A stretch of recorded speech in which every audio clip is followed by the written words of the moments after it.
Hi hello అందరికీ నమస్కారం. Welcome to our channel. So friends, తాజాగా హైదరాబాద్లో ఉన్నటువంటి కేంద్ర ప్రభుత్వ సంస్థ అయినటువంటి centre for materials for electronics టెక్నాలజీకి సంబంధించిన సిమెట్స్ అనే సంస్థలో తాజాగా నోటిఫికేషన్ అయితే విడుదలైంది. ఈ నోటిఫికేషన్ సంబంధించి కేవలం ఒకే ఒక ఇంటర్వ్యూ ద్వారా మనకి ఈ యొక్క ఉద్యమంలో సెలెక్ట్ అయ్యే అవకాశం అయితే ఉంటుంది. సో దీనికి సంబంధించి అప్లికేషన్ మనకు మాన్యువల్ అంటే ఆఫ్లైన్లోనే ఉంటుంది. సో ఇక్కడ స్క్రీన్ పైన కనిపిస్తున్న ఈ యొక్క అప్లికేషన్ ఏదైతే ఉంటుందో దీనిని ప్రింట్ తీసుకున్న తర్వాత తరవుగా మన యొక్క డీటెయిల్స్ అన్నిటిని కూడా ఫిల్ చేసిన తర్వాత మనం ఇంటర్వ్యూకి అనేది అటెండ్ అవ్వాల్సి ఉంటుంది. సో ఈ యొక్క ఇంటర్వ్యూ అటెండ్ అయిన తర్వాత మనం ఈ యొక్క centre for materials for electronics technology CMET అనే సంస్థలో ఉద్యోగం చేసే అవకాశం అయితే లభిస్తుంది. కాబట్టి ఈ యొక్క నోటిఫికేషన్ని జాగ్రత్తగా చూడండి. సో దీనికి సంబంధించి ఎలాంటి డౌట్స్నా కూడా ఖచ్చితంగా కామెంట్ సెక్షన్లో అడగండి.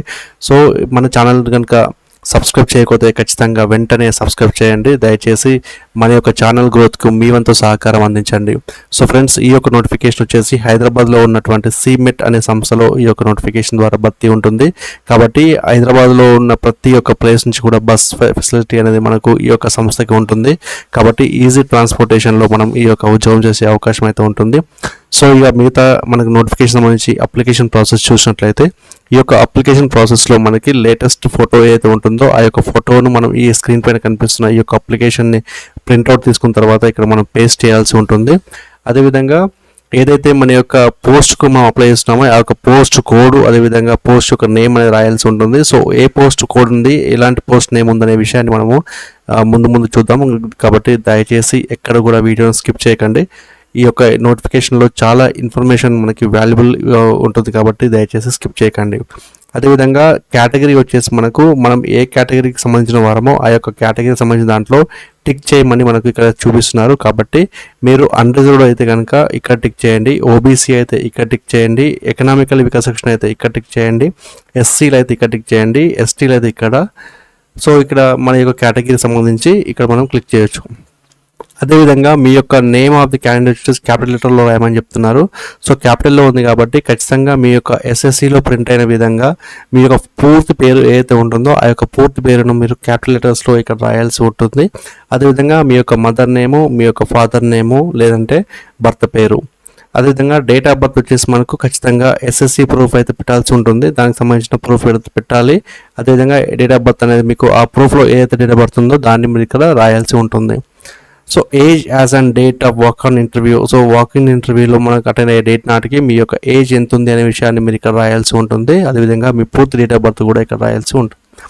So nationality Indian and address వచ్చేసి మీకు పర్మనెంట్ అడ్రస్ వచ్చేసి మీ హౌస్ నెంబరు, అదేవిధంగా మీ కాలనీ, అదేవిధంగా మీ యొక్క విలేజు, మీ యొక్క మండలు, మీ యొక్క డిస్టిక్, అదేవిధంగా మీ యొక్క స్టేటు.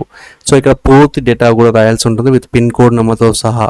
అదేవిధంగా కమ్యూనికేషన్కు పర్మనెంట్ రెండు సేమ్ ఉంటాయి కనుక సో ఇక్కడ కూడా సేమ్ యాస్టేజ్గా రాసేయండి. ఇక్కడ మీ యొక్క యాక్టివ్ మొబైల్ నెంబర్ ఏదైతే ఉంటుందో ఆ యొక్క మొబైల్ నెంబర్ అనేది మనం ఈ యొక్క కాలంలో రాయాల్సి ఉంటుంది. సో 2 ఫోన్ నెంబర్లు ఉంటే 2 బ్లాక్లో రాయండి. సో ఈమెయిల్ ఐడి కూడా మీకు క్యాపిటల్ లెటర్స్లో రాయమని చెప్తున్నారు కాబట్టి మీ యొక్క ఈమెయిల్ ఐడిని క్యాపిటల్ లెటర్స్లో ఇక్కడ రాయండి. సో మీరు ఒకవేళ జనరల్ క్యాండిడేట్స్ కానీ అండర్గ్రేడ్ కానీ ఏదైనా ఉంటే కనుక దానికి సంబంధించిన క్యాస్ట్ సర్టిఫికేట్ అనేది మీరు ఇక్కడ ప్రొవైడ్ చేయాల్సి ఉంటుంది. కాబట్టి దాన్ని ఏదైతే క్యాస్ట్ సర్టిఫికేట్ ఉంటుందో దాన్ని ఇక్కడ దీంతో పాటు ప్రొవైడ్ చేయండి. అదేవిధంగా మీ యొక్క ఎడ్యుకేషనల్ క్వాలిఫికేషన్స్ ఏమేమి ఉన్నాయో ఆ యొక్క క్వాలిఫికేషన్స్ అన్నింటినీ కూడా మీరు 10th మొదలుకుంటే 10th, ఇంటర్, డిగ్రీ ఇట్లా మీకు ఏవైతే ఉన్నాయో వాటన్నింటిని కూడా ఈ యొక్క లైన్ సీట్లో వేసుకు రాయాల్సి ఉంటుంది. సో క్రోనాలజికల్ ఆర్డర్లో రాయమని చెప్తున్నాడు. 10th, దాని ఇంటర్, ఈ డిగ్రీ అట్లా అనమాట. సో ఇక్కడ మనకి నేమ్ ఆఫ్ ది ఇన్స్టిట్యూషన్ లేదంటే బోర్డ్ ఆఫ్ యూనివర్సిటీ రాయమంటున్నాడు. మంత్ అండ్ ఇయర్ పాసు, అదేవిధంగా మార్క్స్ సెక్యూర్డ్, పర్సంటేజ్, క్లాస్ డివిజన్లో ఏ డివిజన్ వచ్చింది. సో అట్లా మనకు 10th, ఇంటర్, డిగ్రీ, పీజీ ఉంటే పీజీకి సంబంధించి వాటన్నింటి కూడా మీరు ఇక్కడ రాయండి. దానికి సంబంధించిన డీటెయిల్స్ అన్నింటి కూడా మీరు ఈ బ్లాక్లలో రాయండి. సో ఇక్కడ మనకు నెట్ కానీ, సిఎస్ఐఆర్, యూజీసీ కానీ, గేట్ కానీ ఏదైనా ఎగ్జామ్ పాస్ అయితే కనుక మీరు ఏ ఎగ్జామ్ పాస్ అయ్యారు, ఏ ఇయర్లో పాస్ అయ్యారు, అదేవిధంగా క్వాలిఫైడ్ సర్టిఫికేట్ నెంబర్ ఏది ఉందో దాన్ని కూడా మీరు ఇక్కడ రాయాల్సి ఉంటుంది. అదేవిధంగా డీటెయిల్స్ ఆఫ్ ఎక్స్పీరియన్స్ చూసినట్లయితే మీకున్న ఎక్స్పీరియన్స్ ఏదైతే ఉంటుందో దాన్ని మీ నేమ్ ఆఫ్ ది పొజిషన్, మీరు ఏ పొజిషన్లో వర్క్ చేశారు, ఏ ఆర్గనైజేషన్లో పనిచేశారు, మ్యానుఫ్యాక్చరింగ్గా లేదంటే R&Dలోనో, అదేవిధంగా ఎప్పటి నుంచి ఎప్పటి వర్క్ చేశారు, ఎక్స్పీరియన్స్ ఎన్ని సంవత్సరాలు, కాంటాక్ట్ పర్సన్ వారి ఏవైతే ఉందో వారి యొక్క కాంటాక్ట్ పర్సన్ ఇక్కడ మనం రాయాల్సి ఉంటుందని చెప్పేసి ఇక్కడ మనం నోటిఫికేషన్లో క్లియర్గా తెలియజేశారు. అదేవిధంగా అప్లికేషన్లో కూడా ఉంది. కాబట్టి మీ యొక్క ఎక్స్పీరియన్స్ ఉంటే కనుక వాటి యొక్క వివరాలు ఇక్కడ రాయండి. సో దాంతో పాటుగా మీ యొక్క అపాయింట్మెంట్ లెటర్ ఉంటే కనుక దాన్ని అటాచ్ చేయండి. ఎక్స్పీరియన్స్ లెటర్ ఉంటే దాన్ని, లేదంటే లేటెస్ట్ పే స్లిప్ ఉంటే దాన్ని. సో మీరు ఏదైతే ప్రొవైడ్ చేస్తున్నారో దాన్ని టిక్ చేయండి. అదేవిధంగా ప్రజెంట్ పొజిషన్ ఏదైతే ఉందో దానికి సంబంధించిన వివరాలు కూడా ఉంటే రాయండి, లేదంటే అవసరం లేదు. సో ఇక్కడ మీకు మస్ట్ బి ఇండికేట్ క్లియర్గా రిఫరెన్స్ అయితే ఖచ్చితంగా ఇవ్వాల్సి ఉంటుంది. సో ఎవరినైతే మీరు రిఫరెన్స్ కింద ఇస్తున్నారో వారి యొక్క వివరాలు అనేది మనం ఇక్కడ రాయాల్సి ఉంటుంది. వారి యొక్క ఫోన్ నెంబర్, వాళ్ళ యొక్క ఈమెయిల్ ఐడి, వాళ్ళ యొక్క మొబైల్ నెంబర్, వాళ్ళ యొక్క ఈమెయిల్ ఐడి. ఆ తర్వాత డిక్లరేషన్ వచ్చేసి మనకు ఇదంతా కూడా అంటే మన పైన ఇచ్చిన ఏదైతే ఇన్ఫర్మేషన్ ఉందో అదంతా కూడా కరెక్ట్గా ఉంది, దాంట్లో ఎలాంటి తప్పులు లేవు. ఒకవేళ తప్పులు ఉంటే కనుక నా మీద ఏదైనా శిక్ష అర్హుని అని చెప్పేసి కూడా మనము ఈ యొక్క డిక్లరేషన్ ఇవ్వాల్సి ఉంటుంది.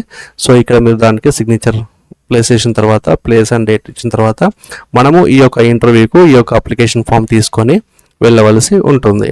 సో ఈ యొక్క నోటిఫికేషన్ సంబంధించి మనకు ఖాళీలకు సంబంధించి చూసినట్లయితే మనకు ఇక్కడ ప్రాజెక్ట్ సైంటిస్టు, అదే junior research fellow and technical assistant, technical support staff సంబంధించిన ఉద్యోగాలు అయితే దీంట్లో భర్తీ చేస్తారు. సో దీంట్లో ప్రాజెక్ట్ సైంటిస్ట్ సంబంధించి 37 years వరకు మనం అప్లై చేసుకునే అవకాశం అయితే ఉంటుంది. జూనియర్ రీసెర్చ్ ఫెలోకి సంబంధించి 30 years వరకు అప్లై చేసుకునే అవకాశం అయితే ఉంటుంది. టెక్నికల్ అసిస్టెంట్ సంబంధించి 30 years వరకు అప్లై చేసే అవకాశం అయితే ఉంటుంది. టెక్నికల్ సపోర్ట్ స్టాఫ్ సంబంధించి 30 years వరకు అప్లై చేసే అవకాశం అయితే ఉంటుంది. సో ఇక్కడ స్క్రీన్ పైన కనిపిస్తున్న ఈ యొక్క మీ ఏజ్ ఏదైతే ఉందో దాన్ని ఇక్కడ మీరు చెక్ చేసుకోవచ్చు. సో మీ యొక్క క్యాస్ట్ కేటగిరీకి సంబంధించిన దాంట్లో కూడా రిలాక్సేషన్ అయితే ఉంటుంది, దాన్ని కూడా మీరు ఇక్కడ చెక్ చేయొచ్చు. సో ఈ యొక్క వాకిన్ ఇంటర్వ్యూ వచ్చేసి మనకు బిట్వీన్ 9 AM to 10 hours మధ్యలో అయితే మనకి ఈ యొక్క ఇంటర్వ్యూ అయితే ఉంటుంది. సో ఈ యొక్క ఇంటర్వ్యూకి సంబంధించి డేట్స్ కూడా మనం ముందు చెక్ చేద్దాం.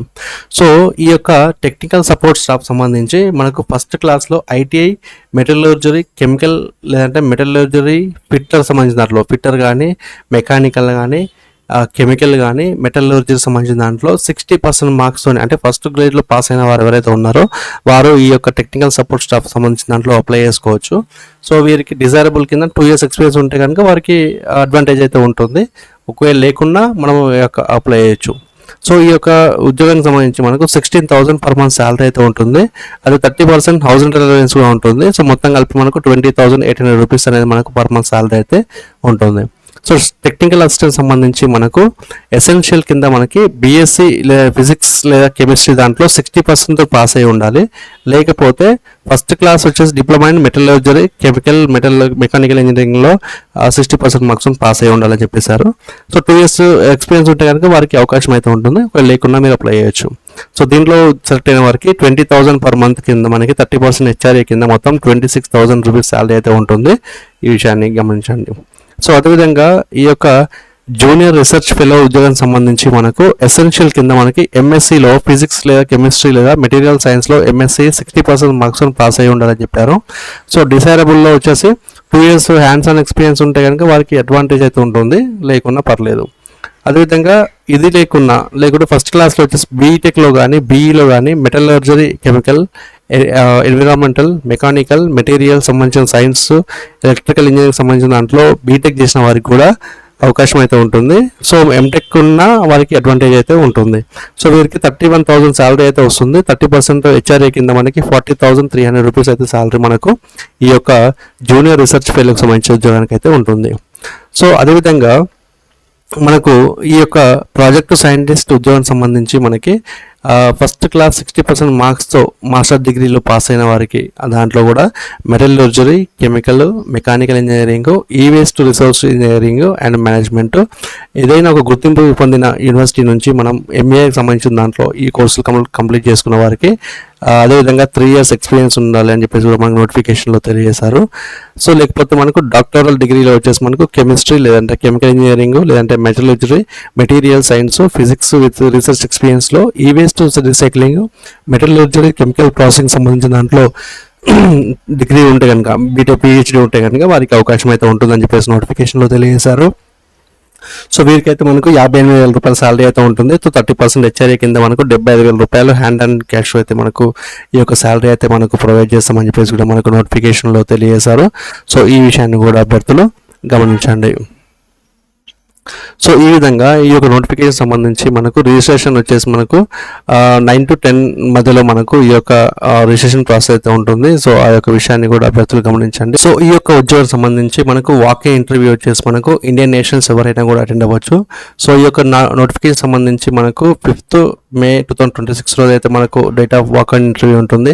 సో ఈ యొక్క వాక్-ఇన్ ఇంటర్వ్యూ ఇక్కడ స్క్రీన్ పైన కనిపిస్తున్నటువంటి ఈ యొక్క క్యాస్ట్ కేటగిరీ ఎవరైతే ఈ యొక్క ఉద్యోగానికి సెలెక్ట్ అయ్యి ఈ యొక్క ఉద్యోగానికి ఇంట్రెస్ట్గా ఉండి ఈ యొక్క ఉద్యోగానికి ఎలిజిబిలిటీ ఉందో వారు ఈ యొక్క 5th May రోజు అయితే మనకు వాక్-ఇన్ ఇంటర్వ్యూకి అటెండ్ అవ్వాల్సి వస్తుంది అని చెప్పేసి మనకు నోటిఫికేషన్లో క్లియర్గా తెలియజేశారు.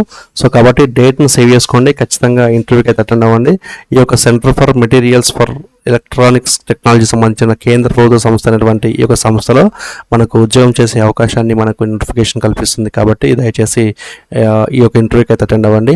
సో ఫ్రెండ్స్, ఇది ఈరోజు మనకు తాజాగా centre for materials for electronics technology సంబంధించిన దాంట్లో ఉద్యోగాలకు సంబంధించిన నోటిఫికేషన్. మళ్ళీ ఒక నోటిఫికేషన్ మళ్ళీ ముందుకు వస్తాను. అంతవరకు సెలవు. నమస్తే, జై హింద్.